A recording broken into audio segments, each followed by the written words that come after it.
결국 저는 답답한 마음에 현준에게 연락을 했습니다. 현준아, 내 아내는 왜 이렇게 연락이 안 되니? 내가 중요한 얘기가 있어서 하루 종일 전화했는데 한 번도 안 받더라. 현준은 한숨을 쉬며 대답했습니다. 어머니, 선우가 요즘 일 때문에 정신이 없어서 그랬을 거예요. 제가 선우한테 얘기해 볼게요. 하지만 현준의 말도 답답하기는 마찬가지였습니다. 일이 많다, 정신이 없다. 늘 똑같은 변명만 반복될 뿐이었으니까요. 그날 밤 저는 참지 못하고 선우에게 직접 따지기로 했습니다. 다음 날 아침 선우를 불러 말했습니다. 선우야, 내가 어제 하루 종일 내게 전화를 했는데 왜 안 받았니? 중요한 일이 있어서 연락한 거야. 선우는 당황한 얼굴로 대답했습니다. 어머니, 죄송해요. 제가 핸드폰을 무음으로 해놔서요. 전화를 확인하지 못했어요. 제가 한숨을 쉬며 말했습니다. 그 말도 여러 번 들은 것 같아. 바쁘다고, 무음으로 해놨다고. 그런데 그게 내가 책임을 다하지 않아도 되는 이유가 되니? 선우는 약간 억울한 표정을 지으며 대답했습니다. 어머니, 저도 어머니를 무시하려고 한 게 아니에요. 일이 정말 많아서. 제가 말을 잘랐습니다. 그래. 내가 바쁘다는 건 이해해. 하지만 내가 연락을 안 받으면 내가 무슨 생각을 하겠니? 도와달라는 것도 아니고 내가 뭘 부탁할 때마다 이렇게 무시당하는 기분이 드는 게 내겐 아무렇지도 않니? 선우는 당황해서 말을 잇지 못했지만 결국 작게 대답했습니다. 어머니, 정말 죄송해요. 앞으로는 연락을 잘 확인할게요. 제가 고개를 저으며 말했습니다. 앞으로라는 말도 이제 지쳤다. 내가 말로만 반복하지 말고 행동으로 보여줬으면 좋겠다. 그 대화가 끝난 뒤에도 마음이 개운치 않았습니다. 선우의 태도는 늘 비슷했어요. 사과는 하지만 이후에도 똑같은 일이 반복되곤 했으니까요. 제가 그날 화를 낸 건 단순히 연락 때문이 아니었어요. 가족 간의 신뢰와 예의를 지키지 않는 태도에 점점 실망이 커져서였습니다. 그 일이 있은 후로도 선우와의 관계는 나아지지 않았습니다. 연락이 필요할 때마다 불편함을 느끼게 만드는 그녀의 행동은 여전히 변하지 않았으니까요. 이게 무슨 일인가요? 사연자 서희정님이 며느님과 갈등이 심하신 것 같은데요. 대체 무슨 일이 있었는지 어쩌다가 이렇게까지 갈등이 심해진 것인지 오늘의 사연 들어보겠습니다. 사연 들으시기 전에 구독을 누르시면 건강과 평안을 얻게 되실 거예요. 안녕하세요. 저는 서희정이라고 합니다. 오래된 동네에서 작은 식당을 운영하며 살아가고 있어요. 제 식당은 대대로 이어져 온 가정식 한식 메뉴를 주로 다루는 곳이에요. 새벽 일찍 장을 보고 신선한 재료를 준비해서 문을 열면 손님들이 하나둘 들어오십니다. 매일 밥을 짓고 찌개를 끓이고 반찬을 담다 보면 하루가 금세 지나가요. 제 식당은 저에게 단순한 생계수단을 넘어 삶의 일부와도 같아요. 어린 시절부터 어머니가 부엌에서 요리하시던 모습을 보며 자랐고 결혼 후에도 요리와 함께하는 삶을 살았습니다. 손맛은 제 유일한 자랑이었어요. 그 덕분에 동네 주민들과도 가까워지고 오랜 단골들과 이야기를 나누며 즐거움을 느낍니다. 남편과는 사별한 지 꽤 오래되었습니다. 남편은 가족을 위해 열심히 일하던 사람이었지만 몸을 아끼지 않은 탓에 건강을 잃고 일찍 세상을 떠났어요. 혼자가 된 뒤로는 두 아이를 키우는데 온 힘을 쏟았습니다. 큰아들 현준과 딸 소유는 부모의 사랑을 골고루 받으며 자랐고 지금은 각자의 삶을 잘 꾸려가고 있어요. 아들 현준이는 IT 개발자로 일하고 있어요. 성실하고 묵묵한 성격 덕분에 직장에서 신뢰받는 존재로 자리 잡았죠. 결혼 후에는 며느리 선우와 함께 살고 있는데 며느리와의 관계는 생각보다 쉽지 않더군요. 며느리 선우는 처음에는 참 예의 바르고 사려 깊은 사람이었어요. 결혼 준비 과정에서도 세심하게 신경 써주는 모습에 마음이 놓였었죠. 하지만 결혼 생활이 이어지면서 소통이 점점 어려워졌습니다. 바쁘다는 이유로 자주 얼굴을 보지 못했고 명절이나 가족 행사를 핑계로 가까워지려 해도 선우는 늘 일 때문에 바쁘다며 참석하지 못했습니다. 그런가 하면 딸 소윤이는 제게 마음을 터놓는 친구 같은 존재예요. 유치원 교사로 일하며 아이들을 사랑으로 보살피는 모습이 참 대견합니다. 어려운 일이 생기면 늘 저와 상의하고 저도 소윤에게 조언을 구하곤 합니다. 딸이 있기에 제가 외롭지 않다는 생각이 들어요. 제 삶은 겉으로 보기엔 평탄해 보일지 모르지만 속사정은 그렇지 않습니다. 특히 최근 들어 가족과의 관계에서 고민이 많아졌어요. 제가 몇십 년 동안 운영해온 식당을 정리하고 퇴직금으로 작은 상가를 구입하려고 계획 중이거든요. 이 상가는 현준이와 소윤이에게 물려주려는 마음에서 시작된 일이었는데 이 과정에서 며느리 선우와 예상치 못한 갈등이 생기기 시작했습니다. 저는 가족에게 더 나은 미래를 물려주고 싶은 마음뿐이었어요. 그런데 선우가 상가 사용과 관련해 의견을 내기 시작하면서 일이 조금씩 틀어지기 시작했죠. 그녀는 본인이 직접 상가를 활용해 무언가를 해보겠다는 뜻을 내비쳤는데 그것이 저를 난처하게 만들었습니다. 현준이와 소윤이의 입장을 모두 고려하려다 보니 결정을 내리기가 어려웠고 가족 간의 균열이 생기는 것을 막아야겠다는 생각이 들었습니다. 이야기는 여기서부터 시작됩니다. 제가 평생을 바쳐온 삶의 기반이 흔들리는 순간 가족 간의 신뢰와 갈등이 어떤 방향으로 흘러갔는지 하나씩 풀어보려 합니다.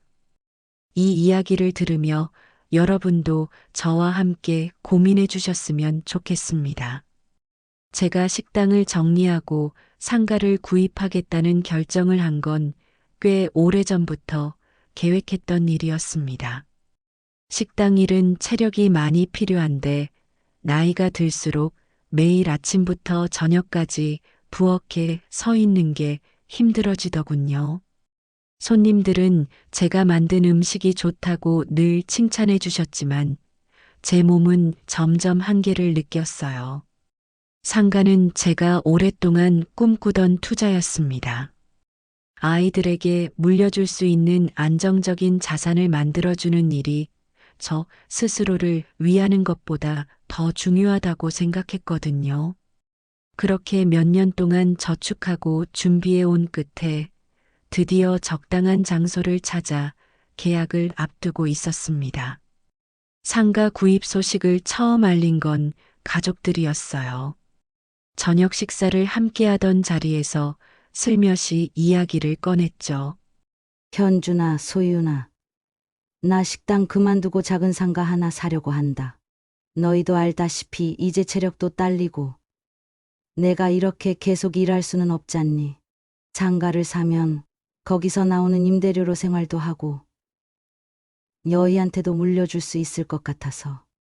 현준이는 조용히 고개를 끄덕이며 말했어요. 잘 생각하신 것 같아요, 어머니. 식당 일 계속하시는 것도 힘드셨을 텐데요. 그런데 그 옆에서 선우가 고개를 갸웃하며 대답했어요. 어머니, 상가를 그냥 임대 놓는 게 아니라 직접 운영하는 건 어떠세요? 요즘 트렌디한 카페나 샵 같은 걸로요. 선우의 말에 저는 잠시 당황했습니다. 상가 운영을 직접 하라는 뜻인가? 아니면 뭔가 다른 계획이 있는 건가 싶었어요. 그래서 물었죠. 선우야, 무슨 뜻인지 좀 더 자세히 말해 줄래?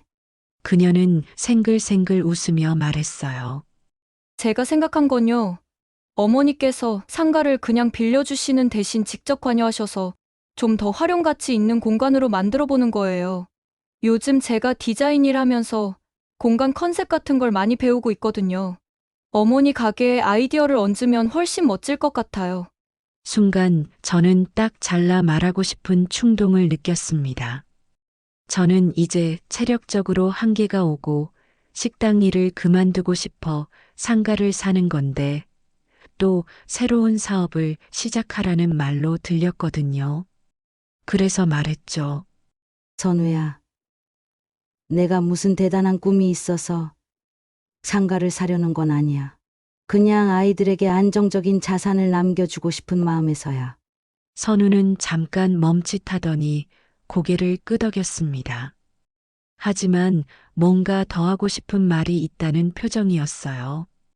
그 뒤로도 그녀는 몇 번이고 새로운 아이디어를 이야기하며 상가를 활용할 방법에 대해 논했어요. 그날 대화는 큰 문제 없이 끝났지만 며칠 뒤 일이 터지고 말았습니다. 상가 계약에 필요한 서류가 급하게 필요해서 선우에게 도움을 요청했는데 그녀가 약속을 지키지 않았던 거죠. 제가 직접 준비할 수 없는 문서였기에 선우가 대신 알아봐 주기로 했는데 며칠이 지나도 소식이 없었어요. 저는 전화를 걸어 물어봤죠. 선우야, 내가 부탁했던 서류는 어떻게 됐니? 그녀는 전화를 받자마자 당황한 목소리로 대답했어요. 아, 어머니. 그거요. 제가 그걸 깜빡했어요.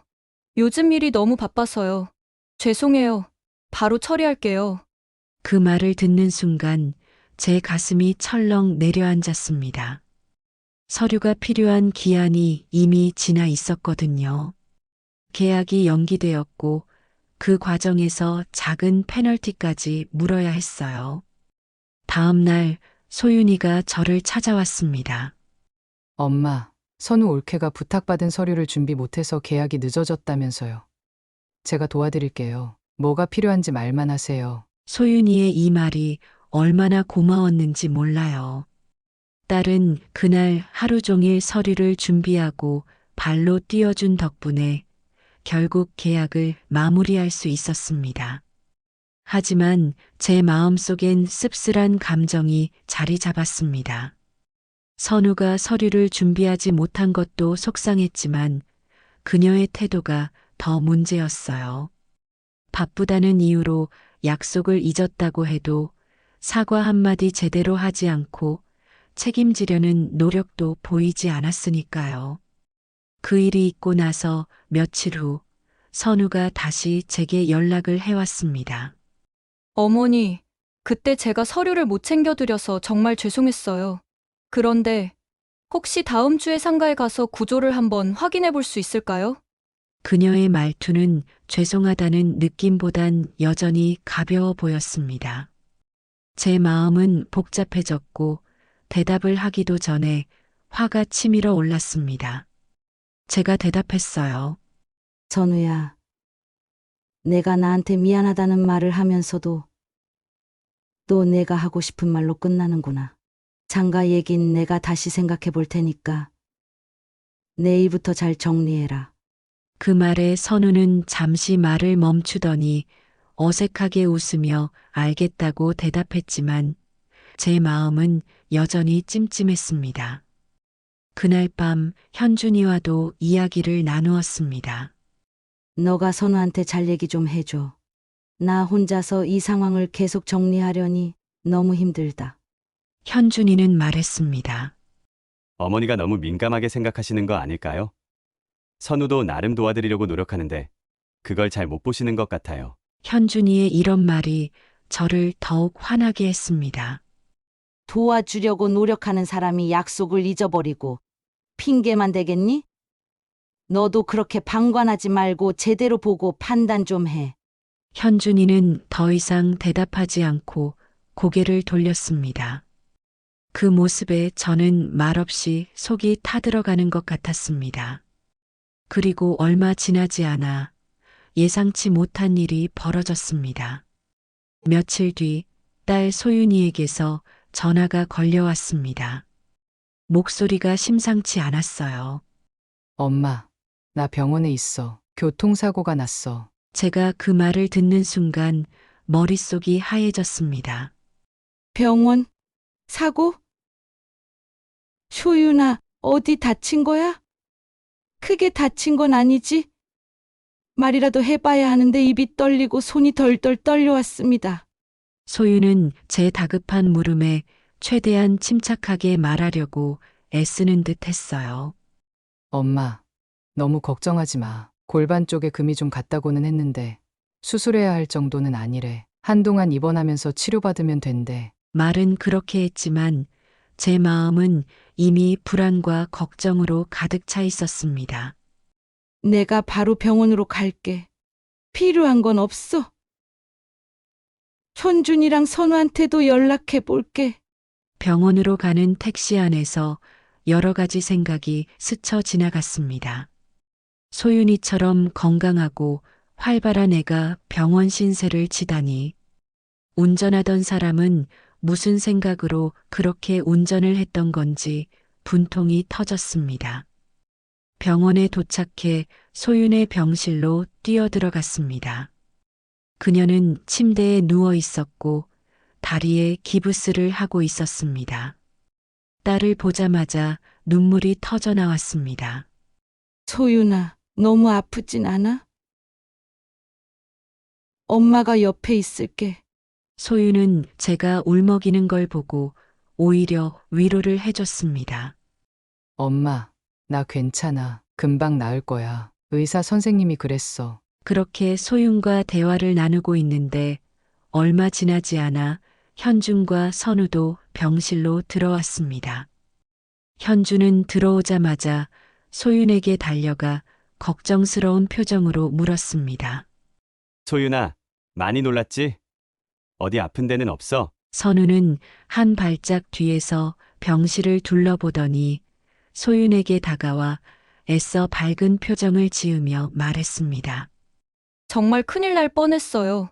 그래도 많이 다치지 않은 게 다행이에요. 필요한 거 있으면 꼭 말해요. 제가 그 둘을 보며 약간 안도하면서도 속으로는 복잡한 감정이 올라왔습니다. 특히 선우가 평소보다 너무 친절하게 행동하는 게 어딘가 어색하게 느껴졌습니다. 그날 저녁 병실에서 가족들과 이런저런 이야기를 나누는 도중 선우가 뜻밖의 말을 꺼냈습니다. 어머니, 치료비는 걱정하지 않으셔도 될 것 같아요. 제가 알아본 바로는 사고를 낸 쪽에서 책임을 지기로 했고 병원비도 다 처리된다고 했어요. 그 말이 틀린 건 아니었지만 제가 느끼기에 선우의 태도는 지나치게 생색을 내는 것처럼 보였습니다. 제가 말했습니다. 그래, 그런 소식은 다행이구나. 그런데 병원비 얘기보다 중요한 건 소윤이가 하루빨리 회복하는 거 아니겠니? 선우는 그 말을 듣고 살짝 당황하는 듯 했지만 고개를 끄덕이며 대답했습니다. 맞아요, 어머니. 빨리 나아야죠. 그 후로도 선우는 병실을 오가는 동안 몇 번씩 의료진과 대화를 나누며 마치 모든 걸 주도하고 있다는 듯한 태도를 보였습니다. 제가 속으로 이 일을 선우가 자신을 돋보이게 할 기회로 이용하는 건 아닌가 하는 생각마저 들 정도였어요. 며칠 뒤 제가 병실에 도착했을 때 소윤이 혼자 창밖을 바라보고 있었습니다. 소윤아, 엄마 왔어. 아프진 않니? 소윤이 고개를 돌리며 말했습니다. 엄마, 올케가 왜 자꾸 오버하는 것 같아요? 병원비도 다 처리되었고 지금은 조용히 쉬는 게 더 중요한데 말이에요. 소윤의 그 말이 제 마음을 울렸습니다. 딸도 선우의 행동에 어색함을 느끼고 있던 겁니다. 제가 대답했어요. 내가 그렇게 느꼈다면 틀린 말은 아닐 거다. 하지만 지금은 그냥 올케가 내 건강을 걱정한다고 생각하자. 하지만 속으로는 다르게 생각했습니다. 선우가 소윤의 사고를 핑계 삼아 또 뭔가 자신의 존재감을 과시하려는 게 아닌가 의심이 들었거든요. 그날 밤 현준이와 따로 이야기를 나눴습니다. 제가 말했어요. 현준아, 내 아내가 소윤이 사고를 계기로 좀 과하게 행동하는 것 같지 않니? 현주는 그 말을 듣더니 한숨을 쉬며 대답했습니다. 어머니, 선우는 그냥 소윤이를 돕고 싶은 마음에서 그런 거예요. 너무 심각하게 생각하지 마세요. 제가 현준의 대답에 답답한 마음을 느꼈습니다. 내가 그렇게 얘기하면 내가 무슨 말을 더 하겠니? 하지만 선우가 정말 돕고 싶다면 소윤이를 위해서라도 진심이 보였으면 좋겠다. 그렇게 대화가 끝났지만 저는 이번 일을 계기로 선우와의 관계가 또 다른 방향으로 흘러갈 것을 예감했습니다. 며칠이 지나 소윤의 상태가 점점 안정되어 갔습니다. 걷는 데는 시간이 좀 걸리겠지만 꾸준히 물리치료를 받으면 예전처럼 회복할 수 있다고 의사가 말했어요. 하지만 소윤이 병원에 있는 동안 선우의 행동은 여전히 제 마음에 걸렸습니다. 어느 날 병실에 도착했더니 선우가 소윤 옆에 앉아 열심히 무언가를 이야기하고 있었습니다. 소윤은 고개를 끄덕이긴 했지만 표정이 딱히 즐거워 보이진 않았어요. 제가 들어서자 선우가 벌떡 일어나더니 반갑게 인사했습니다. 어머니, 잘 오셨어요. 제가 이야기하다가 좋은 아이디어가 떠올랐어요. 퇴원하면 어떻게 가족들과 시간을 보내면 좋을지 계획을 좀 세워봤어요. 상가를 꾸며서 파티를 열면 어떨까 해요. 그 말에 저는 어이가 없어서 되물었습니다. 가족끼리 시간을 보내는데도 내가 계획을 세운다고. 소윤은 아직 퇴원도 안 했는데 그걸 벌써 고민해야 하니? 선우는 제가 다소 날카롭게 받아친 걸 눈치챘는지 한 박자 늦게 웃으며 말했습니다. 어머니, 저는 단지 시누이가 너무 답답해할까봐 기분 전환이 되실 만한 걸 생각해 본 거예요. 소윤이 제 눈치를 보며 말했어요. 엄마, 올케 말대로 나중에 재밌는 시간 보내면 좋잖아. 그냥 놔두세요. 제가 속으로 한숨을 삼키며 대답했습니다. 그래, 소윤이가 괜찮다니까 내가 뭐라고 하겠니? 그런데 선우야, 지금은 소윤이가 건강을 되찾는 데 집중해야 하지 않겠니? 그런 일은 나중에 생각해도 충분할 거야. 선우는 이번에도 어색하게 웃으며 고개를 끄덕였지만 제 마음은 여전히 개운치 않았습니다. 그녀가 도와주는 척하면서 뭔가 지나치게 관여하는 듯한 태도는 여전했거든요. 그날 저녁 소윤과 단둘이 있는 시간을 가지게 되었습니다. 제가 조용히 물었어요. 소윤아, 올케가 계속 이런저런 얘기를 하는데 너는 어떻게 생각하니? 소윤은 잠시 머뭇거리더니 말했습니다. 엄마, 솔직히 올케가 왜 이렇게 나한테 신경 쓰는지 모르겠어요. 처음엔 고마웠는데 이제는 조금 부담스러워요. 제가 좋아하는 것보다는 본인이 하고 싶은 걸 제안하는 느낌이랄까요. 상가 얘기를 많이 하는 것 보면 상가에 관심이 많은 것 같아요. 소윤의 말을 들으니 제 안에 있던 불편함이 점점 더 확신으로 바뀌었습니다.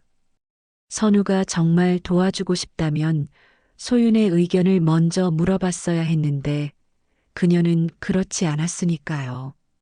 며칠 후 일이 터지고 말았습니다. 제가 병원에 도착했을 때 선우가 병실에서 간호사와 언성을 높이고 있었습니다.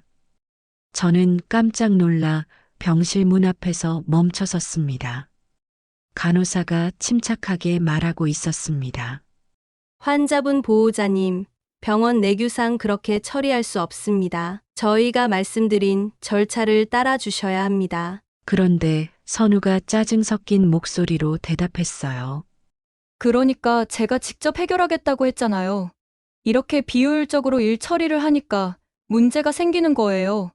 제가 병실로 들어가며 물었습니다. 무슨 일이야? 왜 이렇게 목소리를 높이고 있어? 선우가 저를 돌아보며 당황한 듯 대답했습니다.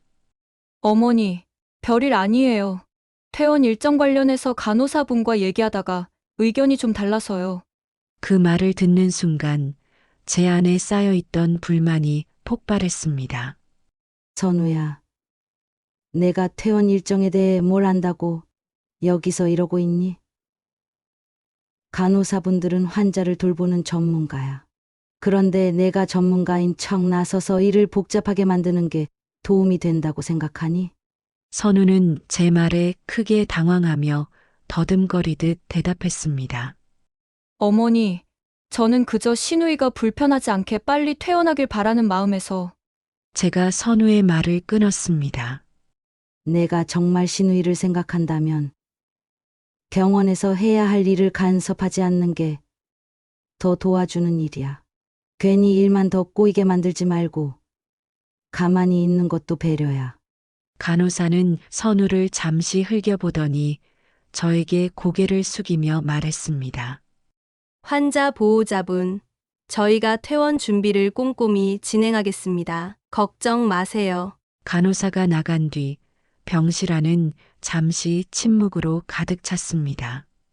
선우는 아무 말도 하지 못했고 저는 소윤의 얼굴을 살폈습니다. 소윤은 머쓱한 표정으로 침대에 누운 채 저를 바라보고 있었습니다. 그날 밤 현준과 다시 대화를 나누기로 마음먹었습니다. 이제는 이 문제를 더 이상 덮어둘 수 없었습니다.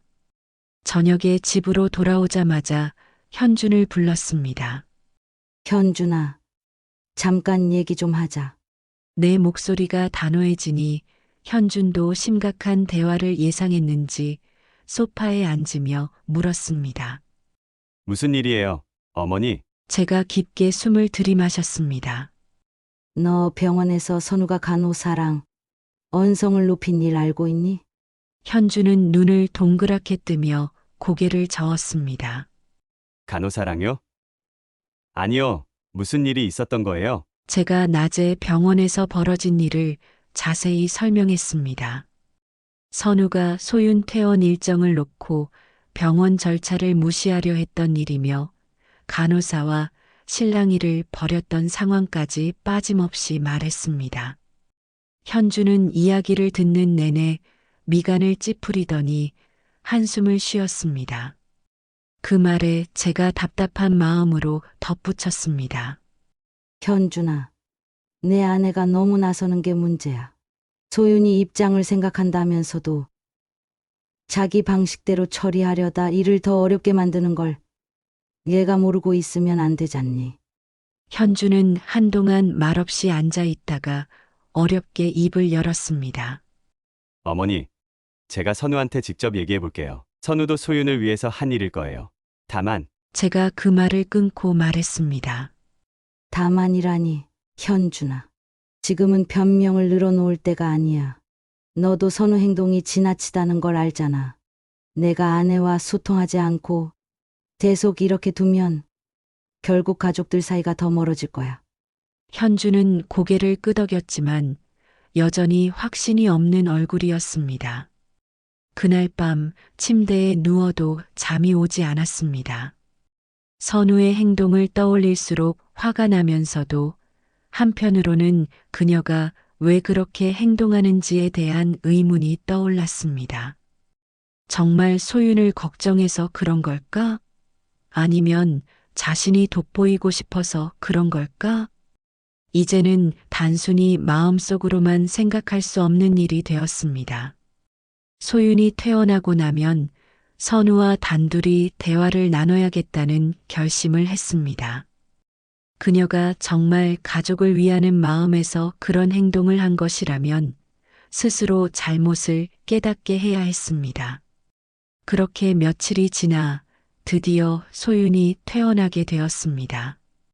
퇴원 날 병실에서 소윤이 밝은 얼굴로 짐을 정리하며 말했습니다.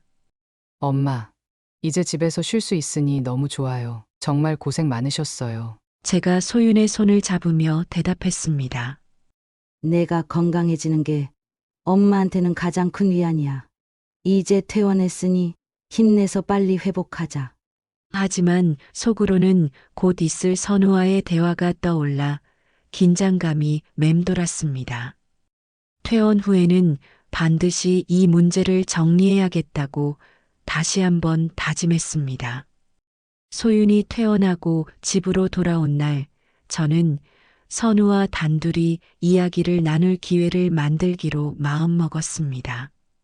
집에 들어서자마자 소윤이 밝게 웃으며 말했어요. 엄마, 집이 이렇게 그리울 줄은 몰랐어요. 병원 음식도 이제 그만 먹고 싶었고요. 제가 웃으며 대답했습니다. 내가 집에서 제대로 쉬면서 기운을 차리는 게 가장 중요하다. 엄마가 맛있는 거 많이 해줄게. 소윤이 침대에 누워 쉬는 동안 저는 부엌에서 차를 준비하며 선우를 불렀습니다. 선우야, 잠깐 나랑 얘기 좀 할래?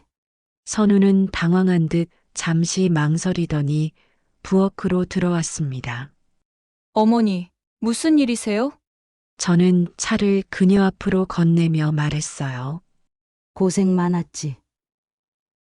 소윤 퇴원 준비하면서도 수고했고, 내가 많이 신경 써준 건 알아. 하지만 오늘은 너랑 솔직히 얘기 좀 하고 싶어. 선우는 제 말을 듣고 자세를 바로잡으며 물었습니다. 네, 무슨 얘기든 괜찮아요. 제가 차분히 말문을 열었습니다. 선우야, 소윤 사고 이후로 내가 참 열심히 도와주려고 노력한 건 느꼈어. 그런데 내가 간호사랑 언성을 높이는 걸 보면서 얘가 정말 소윤이를 위하는 마음에서 그러는 건지 아니면 다른 이유가 있는 건지 궁금했어. 그 말에 선우는 눈을 깜빡이며 당황한 듯 대답했습니다. 어머니, 제가 돕고 싶어서 그런 거예요. 가족이잖아요. 제가 고개를 끄덕이며 말을 이어갔습니다. 그래, 가족이지. 그런데 내가 소윤을 위한다면서 정작 본인의 의견은 묻지 않고 내 방식대로 처리하려는 건 배려가 아니라 오히려 부담이 될 수도 있어. 선우는 그제야 약간 움츠러든 표정을 지었습니다. 어머니, 제가 그런 의도가 아니었어요. 그냥 잘해보고 싶었어요. 제가 깊은 숨을 내쉬며 말했습니다. 내가 잘하려고 노력한 건 알아. 하지만 내 행동이 꼭 도움이 된다고는 생각하지 않아. 소윤도 내가 부담스럽다고 느낀다고 했어. 앞으로는 소윤을 돕고 싶다면 먼저 그녀의 마음부터 물어봐 주는 게 어떻겠니? 선우는 잠시 말을 잃은 듯 했지만 곧 고개를 숙이며 조용히 말했습니다. 알겠습니다, 어머니. 제가 너무 앞서 나갔던 것 같아요. 그녀의 태도가 진지해 보였지만 저는 아직 마음속에 남은 의문을 완전히 지울 수는 없었습니다. 이번 기회를 계기로 그녀가 진심으로 바뀌는지 두고 보려 했습니다. 그날 대화를 마친 뒤 소윤과 다시 한번 짧게 이야기를 나눴습니다. 소윤아, 올케랑 얘기 좀 했어. 너도 내 마음을 더 솔직히 전해줬으면 좋겠어. 그래야 서로 오해가 없을 거야. 소윤은 고개를 끄덕이며 대답했어요. 알았어요. 올케가 너무 나서려고 하지 않고 제 얘기를 들어주면 더 나아질 것 같아요. 그렇게 해서 소윤의 건강 회복과 선우와의 갈등은 조금씩 정리되어 갔습니다. 하지만 이게 끝이 아니라는 걸 저는 알고 있었습니다. 선우와의 관계를 완전히 회복하기 위해서는 앞으로도 서로 노력해야 할 일들이 많이 남아 있을 테니까요. 며칠 뒤 소윤이 밝은 얼굴로 제게 말했습니다.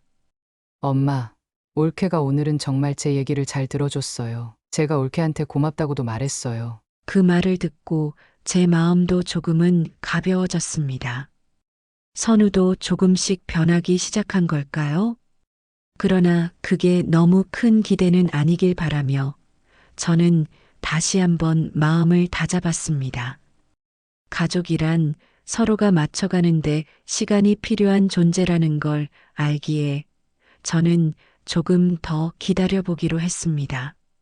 앞으로 어떤 일이 벌어질지 몰라도 이번 일을 통해 선우와의 관계가 조금은 나아지길 바라는 마음뿐이었습니다.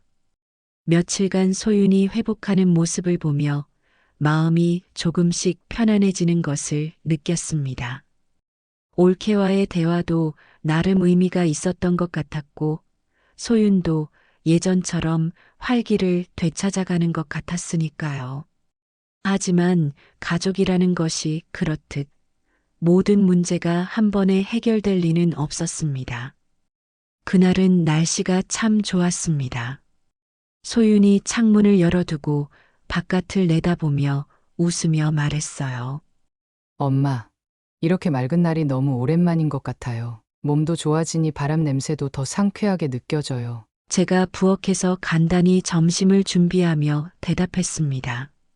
그러게. 이제 날도 풀리니 산책도 다닐 수 있겠네. 너 걸음걸이 좀 더 익숙해지면 가까운 공원에 나가보자. 그런데 그때 전화벨이 울렸습니다. 디지털 화면에 선우의 이름이 뜬 걸 보고 약간은 의아했어요. 요즘엔 병문안을 핑계로 자주 왔던 선우가 오늘은 보이지 않았거든요.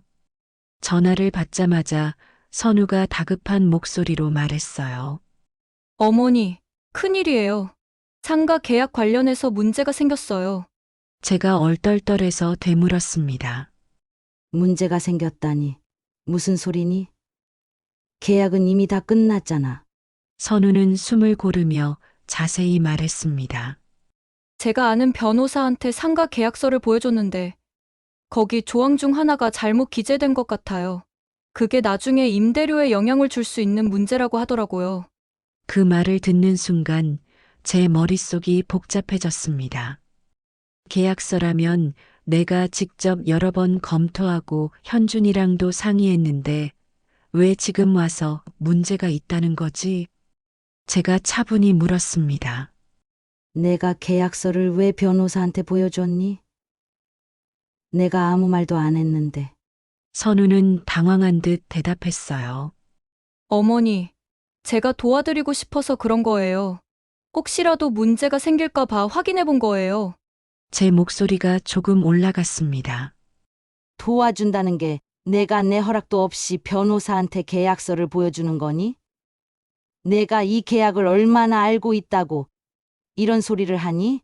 선우는 뭔가 말을 더 하려다가 멈칫했습니다. 죄송해요, 어머니. 저는 그저 제가 한숨을 내쉬며 말을 끊었습니다. 선우야, 내가 도움을 주고 싶으면 적어도 먼저 내 의견부터 물어봤어야 하는 거 아니니? 나도 이 계약에 대해 현준이랑 충분히 얘기하고 전문가와 확인한 후에 진행한 거야. 그런데 내가 이렇게 나서서 문제를 만든다면 내가 어떻게 너를 믿고 일을 맡길 수 있겠니? 선우는 잠시 침묵하더니 작게 대답했습니다. 어머니 말씀 맞아요. 제가 경솔했어요. 제가 계속 쏘아붙이고 싶은 마음을 억누르며 말했습니다. 이번 일은 그냥 넘어가겠지만 앞으로는 절대 내 일을 내 맘대로 처리하지 말아라. 가족이니까 믿고 맡긴다는 걸 내가 가볍게 생각하지 않았으면 좋겠어. 선우는 조용히 알겠다고 대답했지만 제가 전화를 끊고 나서도 마음이 개운치 않았습니다. 도와주고 싶다는 말은 결국 핑계처럼 느껴졌어요. 선우가 이런 식으로 일을 계속 복잡하게 만들고 있다면 그녀와 진지한 대화를 다시 나눠야 할 것 같았습니다. 그날 저녁 현준과 이야기를 나누기로 결심했습니다. 현준아, 너랑 얘기 좀 하자. 낮에 내 아내가 계약서 얘기를 꺼내면서 문제가 생겼다고 했는데 그게 다 무슨 뜻인지 내가 알 필요가 있을 것 같다. 현준은 피곤한 얼굴로 대답했습니다. 어머니, 선우가 무슨 말을 했나요? 제가 낮에 있었던 일을 상세히 이야기하며 덧붙였습니다. 내 아내가 내 허락도 없이 변호사를 끌어들였더라. 계약서 문제를 확인하려 했다고는 하지만 이게 오히려 더 큰 문제가 될 수도 있는 상황이야. 현주는 제 말을 듣더니 무겁게 고개를 끄덕였습니다. 어머니 말씀이 맞아요. 제가 선우한테 좀 더 주의하라고 말했어야 했어요. 선우가 일을 도와주려는 마음은 알겠는데 가끔 선을 넘는 경우가 있는 것 같아요. 제가 한숨을 쉬며 말했습니다. 현준아, 내가 선우한테 분명히 얘기해줬으면 좋겠어. 가족 간의 신뢰라는 게 얼마나 중요한지. 그리고 서로 간섭하지 않고 존중하는 게 더 나은 방법이라는 걸 말이야. 현주는 제가 말한 내용을 조용히 듣고는 대답했습니다. 알겠어요, 어머니. 제가 선우랑 이야기할게요. 하지만 저는 여전히 불안한 마음을 지울 수 없었습니다. 이런 일이 한두 번이 아니었고 선우와의 갈등은 매번 더 커질 가능성을 가지고 있었으니까요. 다음엔 또 어떤 일이 생길지, 앞으로 그녀와의 관계를 어떻게 풀어가야 할지 고민이 깊어졌습니다. 며칠 뒤 명절 준비를 하기로 한 날이 다가왔습니다. 평소처럼 저는 새벽부터 일어나 장을 보고 음식을 준비하려고 했어요. 명절 때는 늘 손이 많이 가는 음식들을 해야 하다 보니 혼자서는 벅찼습니다. 그래서 며느리 선우에게 미리 연락해서 도움을 요청했었죠. 선우야, 이번 명절에는 꼭 좀 와서 도와줘야겠다. 손도 많이 가고 소윤이는 아직 몸이 완전히 회복되지 않았으니 얘가 와주면 정말 좋겠어. 그때 선우는 망설이는 듯 하더니 대답했어요. 어머니, 제가 요즘 일이 좀 많아서요. 그래도 어떻게든 시간 내볼게요. 그 말을 듣고 저는 속으로 한숨을 쉬었지만 일단 알겠다고 했습니다. 며느리가 바쁘다는 걸 모르는 건 아니었지만 가족 행사와 명절은 중요한 자리라고 생각했거든요.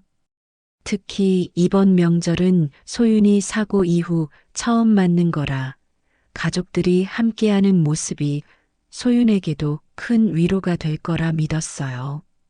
명절 준비 당일 저는 부엌에서 고기를 다듬고 나무를 손질하며 바쁘게 움직이고 있었습니다. 그런데 시간이 지나도 선우는 오지 않았습니다. 아침부터 와준다고 했던 약속은 어디 갔는지 점심이 되어도 연락조차 없었어요. 한참을 기다리다 결국 제가 먼저 전화를 걸었습니다. 하지만 전화는 몇 번이나 울리다가 자동으로 끊겼습니다. 그 순간 제 속에서 불쾌감이 확 올라왔습니다. 제가 다시 한번 전화를 걸었지만 이번에도 마찬가지였습니다. 선우야, 정말 바쁜 건 알겠는데 최소한 내가 전화를 하면 받는 게 예의 아니겠니? 답답한 마음에 문자를 남겼습니다. 하지만 그 문자는 읽히지도 않았습니다. 그날 오후 현준에게도 전화를 걸어 상황을 이야기했습니다. 현준아, 내 아내가 오늘 오기로 했던 거 너도 알고 있지? 그런데 연락도 안 되고 전화도 안 받는다. 대체 무슨 일이니? 현준은 약간 당황한 듯 대답했습니다. 어머니, 선우가 요즘 일이 많아서 신경이 좀 예민한 것 같아요. 아마 깜빡했을 수도 있어요. 제가 연락해 볼게요. 제가 목소리를 높이며 말했습니다. 현준아, 너는 항상 그렇게 내 아내 입장에서만 말하더라. 그런데 내가 이렇게까지 말하는 건 내 아내가 매번 약속을 어기고 연락도 안 되는 일이 반복되기 때문이야. 내가 선우를 감싸기 전에 먼저 엄마 입장에서 한번 생각해봐라. 현준은 말없이 한숨을 쉬더니 알겠다고 대답했습니다. 그날 저녁 제가 거의 모든 준비를 끝낼 즈음에야 선우에게서 문자가 왔습니다. 어머니, 죄송해요. 오늘 일이 길어져서 잊고 말았어요. 다음에 꼭 도울게요.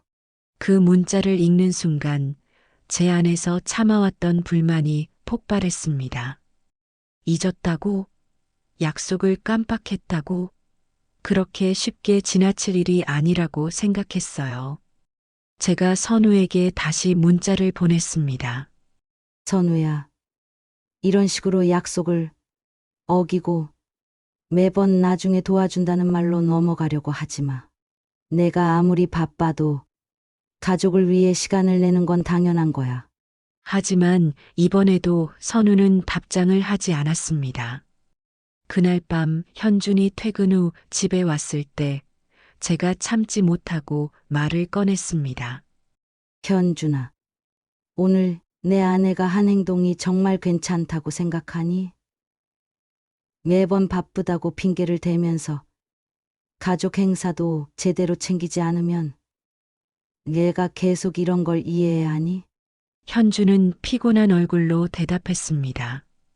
어머니, 선우도 나름대로 최선을 다하고 있어요. 제가 대신 사과드릴게요. 제가 한숨을 쉬며 말했습니다.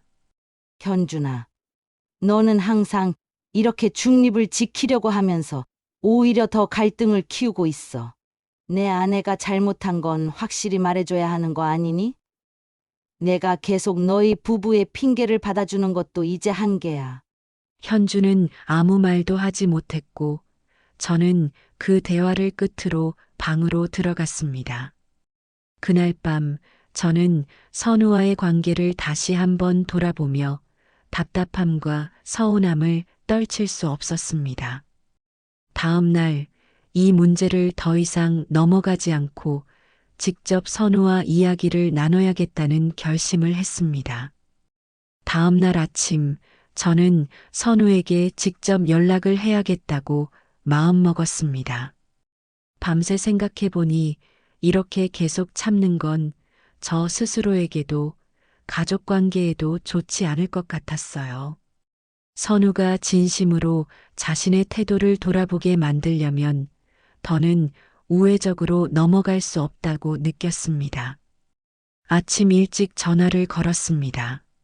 하지만 선우의 전화는 여전히 받지 않았습니다. 참다 못해 제가 문자를 보냈습니다. 선우야, 오늘 꼭 시간 내서 만나자. 할 얘기가 있다. 피하지 말고 답장 좀 해줘라. 한참이 지나서야 짧은 답장이 왔습니다. 어머니, 제가 오늘 바쁜 일이 있어서 시간이 좀 어려울 것 같아요. 다음에 얘기하면 안 될까요? 그 문자를 보는 순간 저도 모르게 화가 치밀어 올랐습니다. 늘 바쁘다는 말로 모든 걸 밀어놓는 태도가 이번에도 반복되는구나 싶어서요. 제가 곧바로 답장을 보냈습니다. 선우야, 내가 그렇게 바쁘다면 내가 직접 찾아가겠다. 중요한 얘기니까 다른 일 핑계 대지 말아라. 답장은 오지 않았습니다. 더는 기다릴 수 없어서 저는 그대로 선우와 현준이 사는 집으로 향했습니다. 집에 도착해 초인종을 누르자 한참 만에야 선우가 문을 열었습니다. 선우의 얼굴에는 당황한 기색이 역력했지만 저는 의도적으로 차분한 표정을 유지하며 말을 꺼냈습니다. 선우야, 얘기 좀 하자. 선우는 문 앞에서 머뭇거리며 대답했습니다. 어머니, 제가 지금 일이 정말 많아서요. 나중에 제가 선우의 말을 잘랐습니다. 내가 얼마나 바쁜지는 내가 이해하려고 노력했어. 하지만 지금 우리가 이렇게 계속 피하고 넘길 문제가 아니야. 내 태도가 왜 문제인지 너도 알아야 하지 않겠니?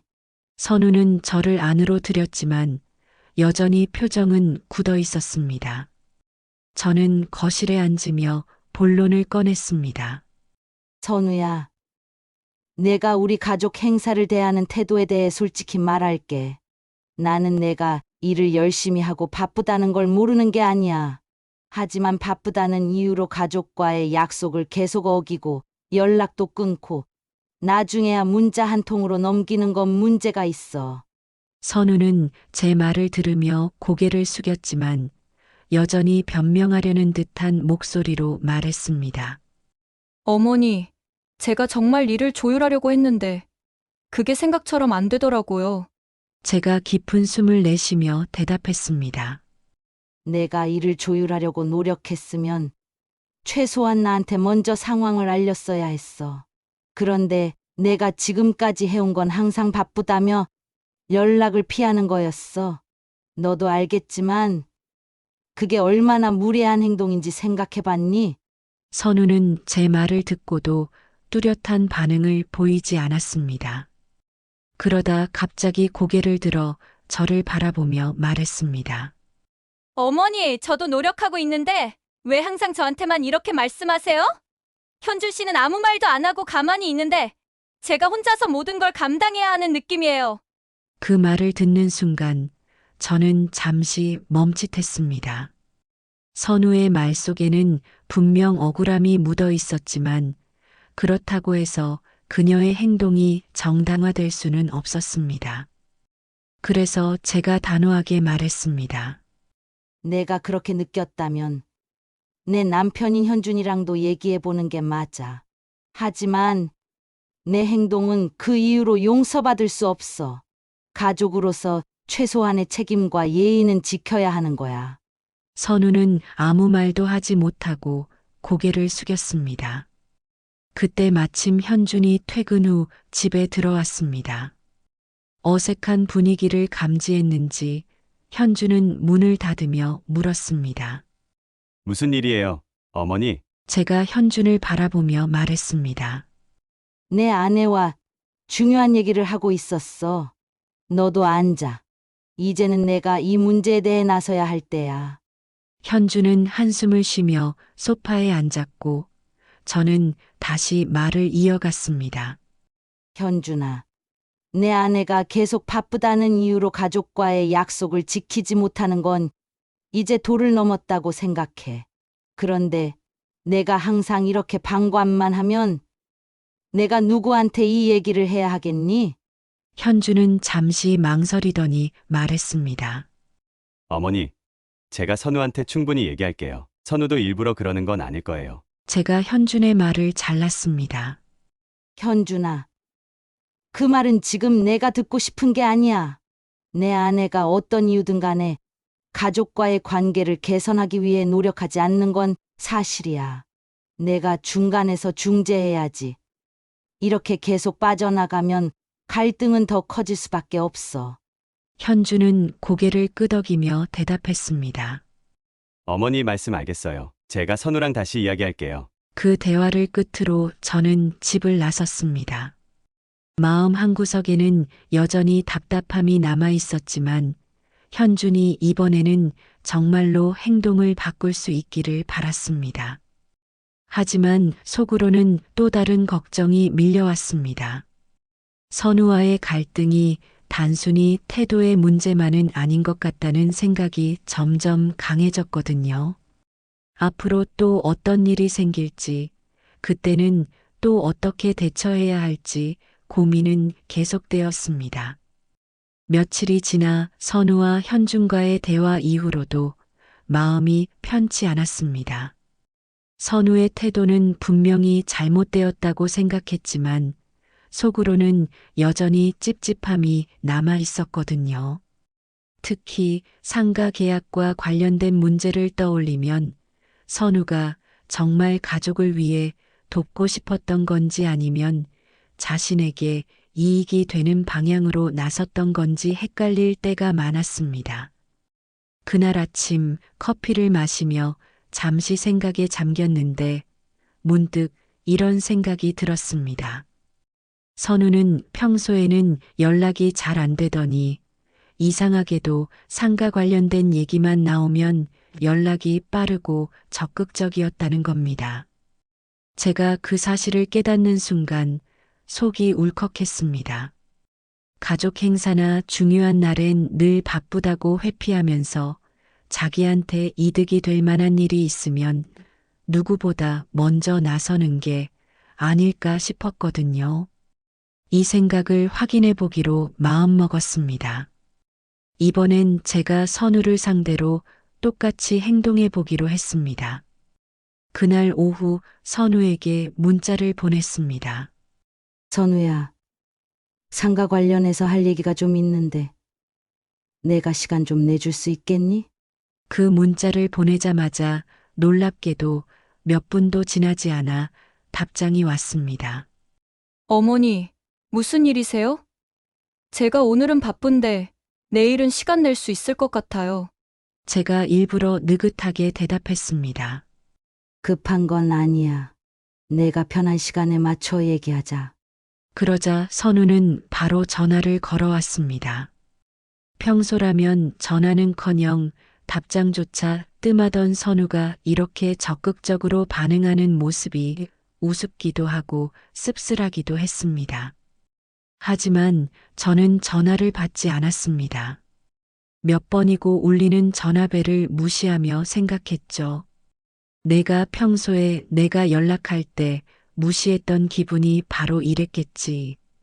전화가 끊긴 후 다시 문자가 왔습니다. 어머니, 혹시 지금 통화가 어려우세요? 무슨 일이신지 알려주시면 제가 확인해 볼게요. 이번에도 답하지 않았습니다. 그날 저녁 선우는 또다시 전화를 걸어왔습니다. 그 뒤에 보낸 문자에서 이젠 화가 난 것처럼 더 다급하게 느껴졌어요. 어머니, 아까 말씀하신 상가 얘기요.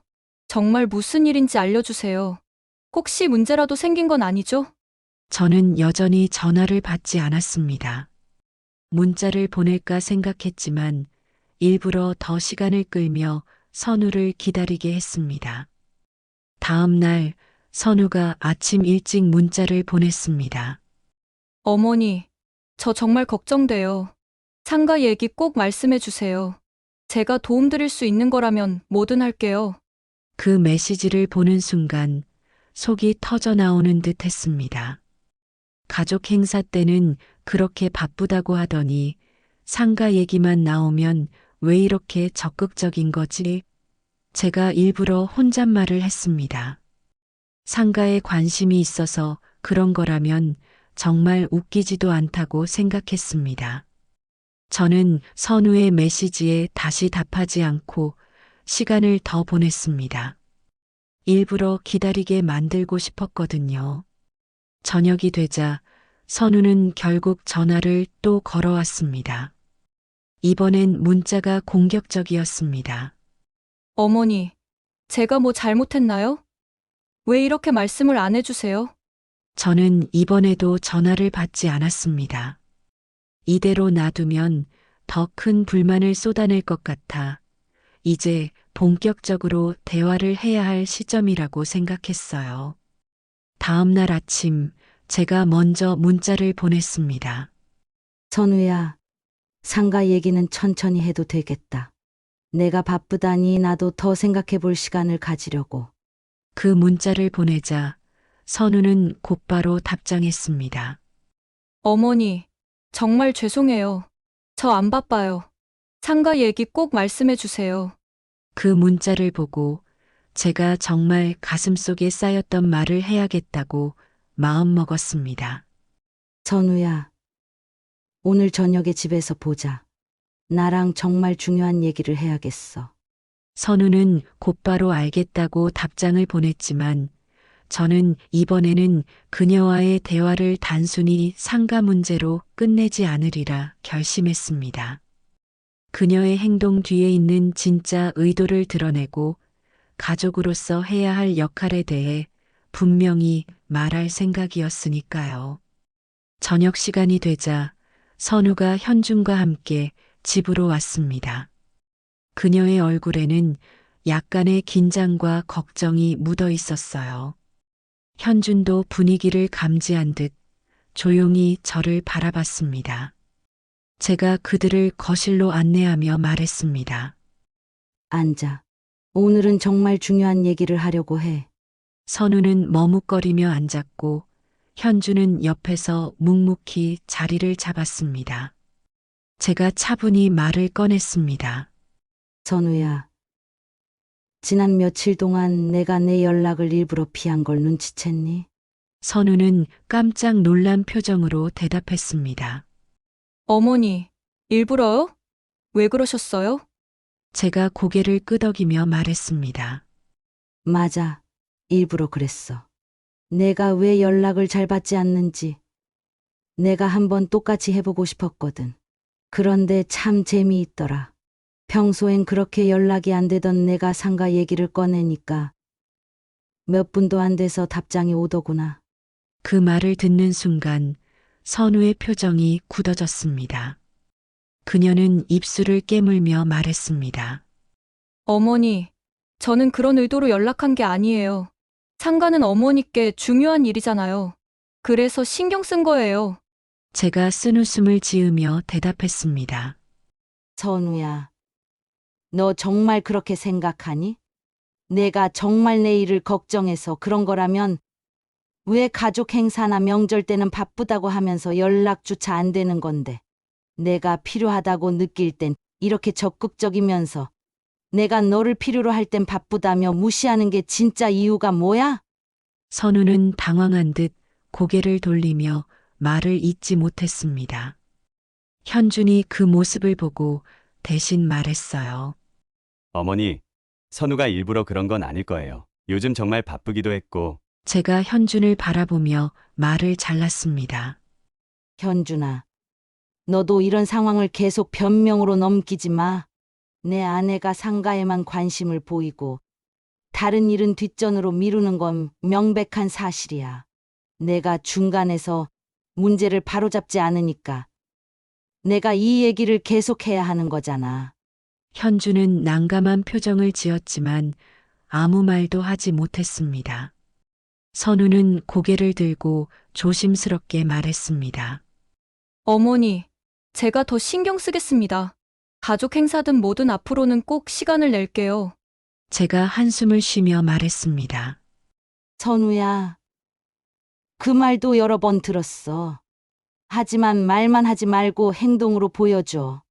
내가 진짜 가족을 생각하고 있는지 아닌지는 앞으로 내 태도에서 드러날 거야. 그날 대화는 그렇게 끝났지만 제 마음은 여전히 복잡했습니다. 선우의 대답이 진심인지 아니면 그저 상황을 모면하려는 것인지 알 수 없었거든요. 다음 날 아침 현준에게 문자가 왔습니다. 어머니, 선우가 어젯밤 많이 반성했어요. 제가 더 잘 얘기해서 앞으로는 이런 일이 없도록 하겠습니다. 그 문자를 보며 잠시 생각했습니다. 정말 달라질까? 아니면 또 반복될까? 앞으로 어떻게 선우를 대해야 할지 정말 고민입니다. 댓글로 현명한 방법을 알려주시면 감사하겠습니다. 오늘의 사연 들으시고 어떤 생각이 드셨나요? 사연자분께 해주고 싶으신 말씀 있으시면 댓글 부탁드리고 구독을 누르시면 여러분께 내일 좋은 소식이 찾아올 거예요.